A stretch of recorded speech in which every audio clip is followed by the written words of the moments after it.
જય જોહાર, જય આદિવાસી મિત્રો। સરપંચ કોને કહેવાય? સરપંચની શું ફરજ આવે છે? સરપંચની એ ફરજો છે કે જે હું તમને રજૂ કરું છું। સરપંચ જો આટલી ફરજો ન ચૂકે તો બીજી વખત એ છૂટાવાપણું ન રહે, એ સમરસ થઈને આગળ વધી શકે છે। જોકે આટલી ફરજો સરપંચને બજાવવાની હોય છે। જળ અને વીજળી એ વિકાસના બે પાયા છે। દરેક ઘરમાં આપણને સુવિધા લગાવશું। નંબર બીજો, ગામના બાળકો ભવિષ્ય છે।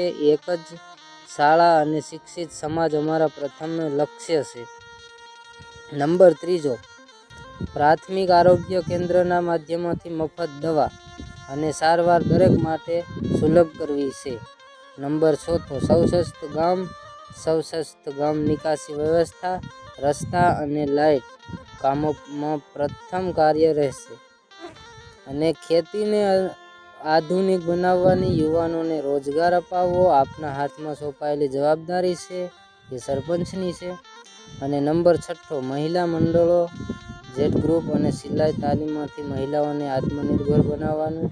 નંબર 7, ડિજિટલ સેવા કેન્દ્રમાં વાઈફાઈ અને ઓનલાઈન સેવાઓ દરેકને ઉપલબ્ધ થશે।